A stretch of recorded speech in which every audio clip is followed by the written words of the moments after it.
আল্লাহর জান্নাত হারাম হয়ে যায়। কথা বলেন ঠিক না বেটি?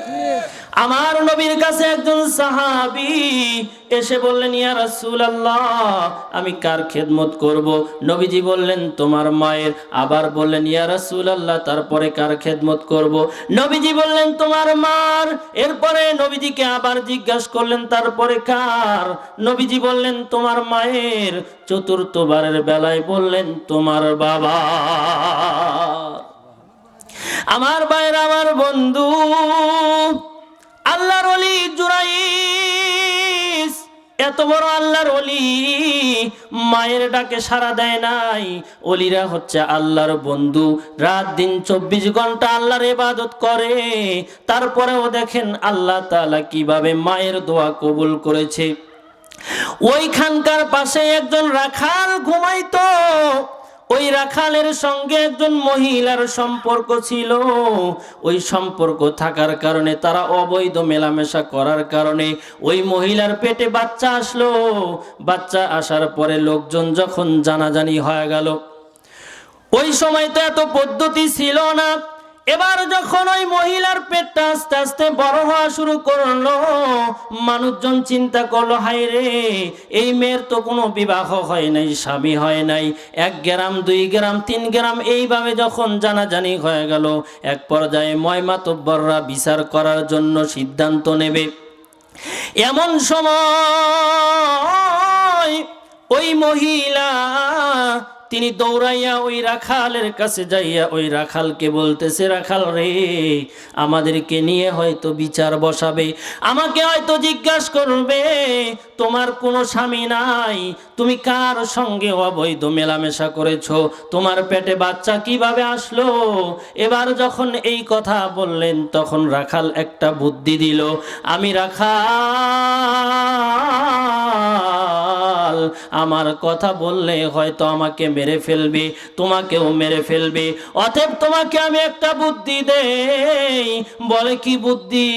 বলে, আমি একজনের খানকার পাশে ঘুমায়া থাকি। ওই খানকার ভিতরে একজন আল্লাহর ওলি সারা রাত্র সারা দিন ধরে ইবাদত বন্দেগী করে। তুমি যদি ওই আল্লাহর ওলি জুরাইজের কথা বলো, তাহলে তুমিও বেঁচে যাবে, আমিও বেঁচে যাব। তুমি যদি ওই আল্লাহর ওলির কথা বলো, আল্লাহর ওলিও বেঁচে যাবে। মানুষ মনে করবে আল্লাহর ওলি এত বড় খারাপ কাজ করতে পারে না, এই বলে সমাধান হয়ে যাবে। এবার যখন ওই মহিলাকে এলাকার ময়মাতব্বররা বিচার বসা শুরু করে দিল, ওই মহিলাকে জিজ্ঞাসা করে, তোমার তো স্বামী নাই, কিন্তু তোমার পেটে কিভাবে বাচ্চা আসলো বলো? এবার ওই মহিলা বলতেছে, আপনারা যাকে ওলি মনে করেন, আল্লাহর ওলি জুরাইস আমাকে জোর করে খানকার ভিতরে নিয়ে যাইয়া, আমাকে একা পাইয়া আমার সঙ্গে তিনি এরকম জেনা করেছে। এই কথাটা শোনার পরে কিছু যুবক পোলাপান প্রত্যেক এলাকায় থাকে, একটা গ্যাং থাকে, ওই গ্যাংগুলো মিলে যাইয়া ওই আল্লাহর ওলি জুরাইজের খানকার কাছে যাইয়া খানকাকে আগুন ধরে দিল। খানকার ভিতরে লাঠি দিয়া বাড়াবাড়ি শুরু করে দিল। এক পর্যায়ে ওই আল্লাহর ওলি জুরাইজকে টেনে টেনে বের করে বললেন, তুই আমাদের এলাকা থেকে বের হয়ে যা, তোর মতো এত বড় ভণ্ড আর এই এলাকার ভিতরে নাই। এবার আল্লাহর ওলি জুরাইজ বলে, আমার অপরাধটা কি? আমি তো কিছু বুঝলাম না। বলে, তুমি এত সুফি সাজার তোমার দরকার নাই, তুমি যে ওই মহিলার সঙ্গে জেনা করেছ, ওই মহিলা সাক্ষ্য দিয়েছে তুমি তার সঙ্গে জেনা করেছো। বলে, না না, আমি এগুলো কিছু জানি না। এবার ওই যুবকরা তাকে ধরে নিয়ে মাতব্বরের কাছে যখন গেল, মাতব্বরকে যাইয়া বলতেছে, মাতব্বর, আমি তো ওই মহিলার সঙ্গে জেনা করি নাই। বলে, তাহলে তুমি সাক্ষী দাও। বলে, আমি কি সাক্ষী দেব? বলে, ওই মহিলার সাক্ষী তো হলো মহিলার পেটের বাচ্চা, কিন্তু তোমাকে তো সাক্ষী দিতে হবে, তুমি যে এইরকম জেনা করো নাই তার সাক্ষী দিতে হবে। এবার ওই আল্লাহর ওলি জুরাইজ তিনি বলে, আমার সাক্ষী হলো আমারও ওই মহিলার পেটের বাচ্চা। এবার লোকজন বলে, এটা আবার কিভাবে সম্ভব? তুমি এটা কেমন কথা বললে? বলে হ্যাঁ, যখন ওই মহিলা প্রসব করবে, যখন বাচ্চা প্রসব হয়ে যাবে, ওই বাচ্চাকে আমি জিজ্ঞাসা করব, ওই বাচ্চা যদি উত্তর দেয় আমি দোষী, তাহলে আমাকে শাস্তি দেবেন। আর যদি বলে না না সে দোষী না, তাহলে আমাকে শাস্তি দেওয়ার দরকার নাই। এলাকার লোকজন বলে তুমি কি পাগল হয়ে গেলা নাকি? এটা কেমন কথা বললা? দুধের শিশু বাচ্চা কি কখনো কথা বলতে পারে নাকি? বলে হ্যাঁ পারবে।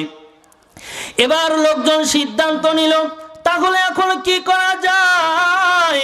এবার তারা সিদ্ধান্ত নিল, যতদিন ওই মহিলার বাচ্চা প্রসব না হবে ততদিন পর্যন্ত এই লোকটা, এই আল্লাহর ওলিকে জেলে ভরে রাখো। যখন কিনা এই আল্লাহর ওলিকে জেলে ভরে দিল, ভরে দেওয়ার পরে এবার যখন ৬-৭ মাস পার হয়ে গেল, ওই মহিলা যখন বাচ্চা প্রসব করে ফেলে দিল, বাচ্চা প্রসব হয়ে যাওয়ার পরে যখন কিনা ২-৩ মাস বয়স, এমন সময় আবার এলাকার লোক বিচার সালিশ বসা শুরু করে দিল। বিচার বসার পরে এবার যখন বলল তোমার সাক্ষীকে তুমি বলো, ওই বাচ্চাকে বলো, দেখি ওই বাচ্চা কথা বলে নাকি। এবার আল্লাহর ওলি জুরাইস ওই বাচ্চাকে কোলে নিয়া নবীজি আমার সাহাবাই কেরামদেরকে বলতেছে, ও আমার সাহাবীরা, ওই আল্লাহর ওলি জুরাইস যখন ওই বাচ্চাকে কাছে নিয়া শাহাদত আঙ্গুল দিয়া তলপেটে যখন ঘুতা দিছে, ঘুতা দিয়া বলে, এ বাচ্চা বলে দে আমি তোর আসল পিতা নাকি অন্য কেউ তোর পিতা। এমন সময় ওই বাচ্চা জবান আল্লাহর পক্ষ থেকে খুলে গেছে। খুলে যাওয়ার পরে ওই বাচ্চা বলতেছে, না না, আল্লাহর ওলি জুরাইজ নির্দোষ, আল্লাহর ওলি জুরাইজের কোনো দোষ নাই, আমি তার সন্তান নয়, আমি হলাম অমুক রাখালের একজন সন্তান। আল্লাহু আকবার বলেন, আল্লাহু আকবার বলেন। আল্লাহর ওলিদের ক্ষমতা আছে না নাই? জোরে বলেন আছে না নাই? আল্লাহর ওলি আল্লাহর বন্ধু।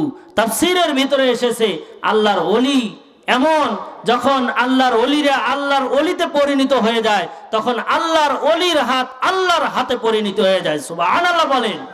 আমার ভাইরা, সে আল্লাহর ওলি আমাদের দেশে যারা দ্বীন নিয়ে এসেছেন, ইসলাম নিয়ে এসেছেন, তারা হচ্ছেন একমাত্র আল্লাহর ওলি। কথা বলেন ঠিক না বেঠিক?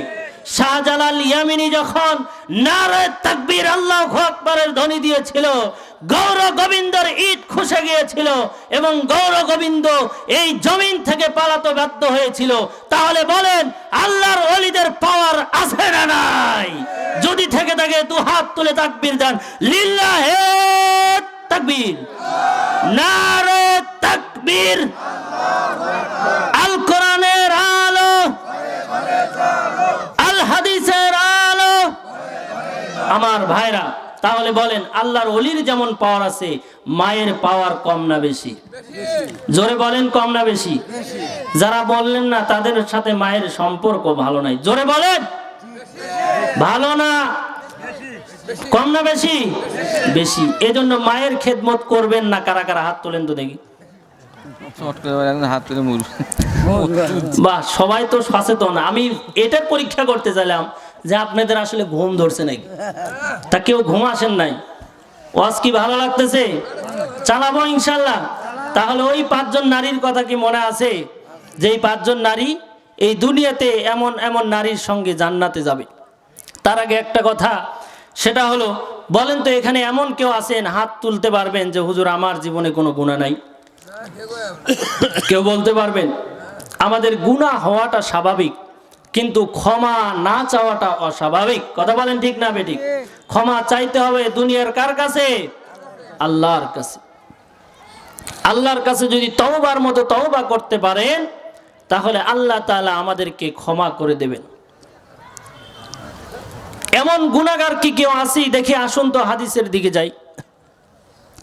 আমার ভাইরা, আমার বন্ধু, আমার যুবক ভাইয়েরা, আমার কলিজার টুকরা মুরব্বী বাবাজিরা, পর্দার আড়ালের মা ও বোনেরা, কথাগুলো দিলের কানটা লাগায় শুনতে হবে। ও মা, তোমারও গুনাহ আছে, ও বোন তোমারও গুনাহ আছে, ও ভাই তোমারও গুনাহ আছে, আমারও গুনাহ আছে, ও চাচা তোমারও গুনাহ আছে, আমারও গুনাহ আছে। বলেন আছে না নাই? আমার ভাইরা, ওই মদিনার ভিতরে একজন সুদর্শন যুবক, তিনি রাস্তার পাশে বসিয়া কান্নাকাটি শুরু করেছে, কান্না করতেছে। এমন সময় নবীর সাহাবী হযরতে ওমরে ফারুক রাদিয়াল্লাহু তাআলা আনহু, তিনি যখন ফজরের নামাজ শেষ করিয়া রাস্তা দিয়ে আসতেছিলেন, এমন সময় তিনি রাস্তার পাশে দেখতে পাইলেন একজন সুদর্শন যুবক, তিনি রাস্তার পাশে বসিয়া শুধু কান্না করে, এত জোরে জোরে কান্না করে, ফোফাইয়া ফোফাইয়া কান্না করে, এত জোরে জোরে কান্না করে, হযরতে ওমরের দিলটা বড় নরম হয়ে গেছে। এবার হযরতে ওমর রাদিয়াল্লাহু তাআলা আনহু তার কাছে যাইয়া বলে, ও যুবক, তুমি কেন এইভাবে কান্নাকাটি করো? তোমার কান্না দেখে আমি ওমরের দিলটা বড় নরম হয়ে গেছে। ওই যুবককে ডাক দেয়া বলে, যুবক রে, তোমার কি দুনিয়ার কোনো আসবাবের প্রয়োজন? তোমার কি কোনো দুনিয়ার টাকা পয়সার প্রয়োজন আছে নাকি? আমি ওমরকে বলো, আমি বাইতুল মাল থেকে তোমার অভাব পূরণ করে দেব। ওই যুবক তবুও কোনো কথা বলে না, শুধু হেসকে মেরে মেরে এত জোরে জোরে কান্না করে, ফোফায়া ফোফায়া কান্না করে। এমন সময় হযরতে ওমর একটু রাগান্বিত হইয়া হযরতে ওমর জোরে ধমক দিয়া বললেন, এ যুবক, তুমি কি আমাকে চেনো না? আমি হলাম নবীর সাহাবী হযরতে ওমর। নবীজি বলেছে, আমি নবীর পরে যদি কেউ নবী হতো, আমি ওমরও হতাম। ও ভাই, ও বন্ধু, এবার ওই যুবক ডাক দেয়া বলে, আমার যেই জিনিসের প্রয়োজন আপনি তা পূরণ করতে পারবেন না।